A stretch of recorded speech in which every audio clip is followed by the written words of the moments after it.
All right, let's dive in.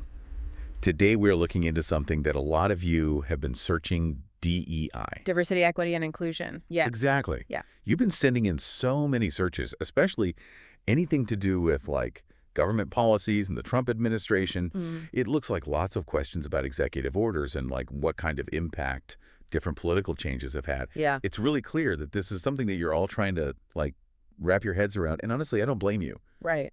DEI is a hot topic pretty much everywhere right now. It is. Oh, yeah. I mean, it's so woven into all of these conversations that we're having about, workplaces, education, and of course, government. Right. Absolutely. Yeah. And it seems like you're especially interested in how DEI plays out in federal policy, like those specifics. Yes. I saw a lot of searches for the Equal Employment Opportunity Act of 1965. Yeah. I have to admit, even I had to like go back and refresh myself on that one. It's a big one. It's a landmark piece of legislation. Oh, yeah.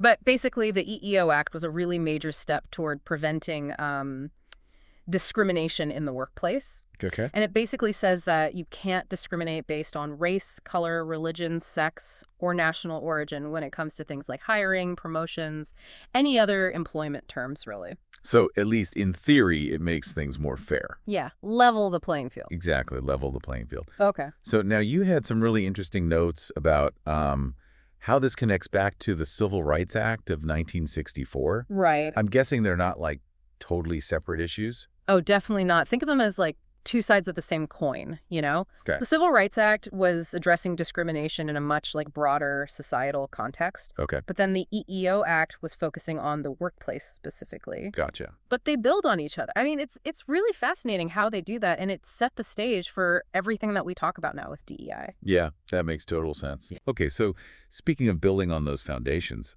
you also searched a lot for Executive Order 111246. Yeah. So what is that one all about? So that one goes a step further. Instead of just saying, like, don't discriminate, it actually requires federal contractors to take steps to promote diversity Oh, wow. through affirmative action plans. Oh, okay. It's like saying, hey, it's not good enough to just treat everyone equally. Right. You got to actually be working towards building a diverse workforce. Gotcha. So it's not just about avoiding bad behavior. It's about actually taking action to make a more inclusive environment. Exactly, yeah. Gotcha. Okay, now I can't avoid this. There were a lot of searches about whether Trump revoked any of these acts, Yeah. especially the EEO Act. See?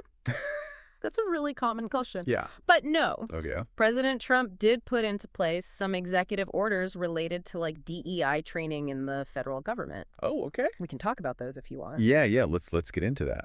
But no, he did not undo the Equal Employment Opportunity Act or Executive Order 11246. So those are still in place. Okay, so the foundation's there, but like you said, there have been shifts. Yeah. What were some of the like main things that those executive orders about DEI training were trying to change? Well, those were really mainly focused on putting some limits on the types of diversity training, Yep. particularly the trainings that addressed things like systemic racism or unconscious bias. Okay. The argument there was that these types of training could be divisive Oh, cool. or promote a sense of, guilt or blame. Interesting. So even though those core laws are still there, it sounds like there's still a lot of debate about how DEI is used, especially in the government. Yeah, absolutely. There's a lot of back and forth on that. And Yeah. that's, it's reflected in the searches, too. That's true. There was a lot of curiosity about like how many DEI employees there are in the federal government. Yeah. People searching for the meaning of DEI in politics. That's a big question.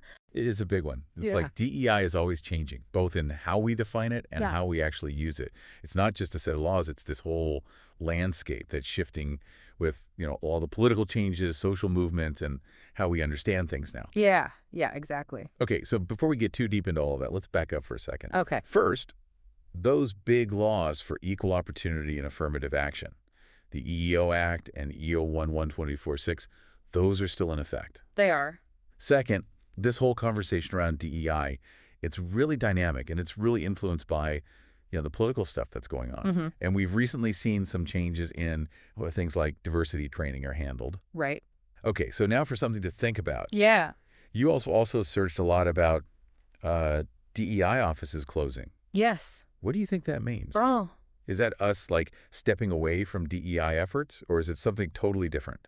It's a really good question. What could be the long-term results of something like that? Right. Well, I think we have to consider a lot of different things there. Yeah. Budgetary constraints, right? Yeah. Changes in what are seen as political priorities, and even, just the way that organizations are approaching DEI work is changing. I think the key is, to stay informed. Right. Really, think about the information that you're getting Absolutely. and talk with each other about, what the future of DEI should actually look like. Really important conversation to be having. Yeah. Awesome. Well, thank you. This has been a really fascinating deep dive. Yes, it has. And thank you for sending in all of these searches. Yeah. Keep them coming. Please do. Keep them coming.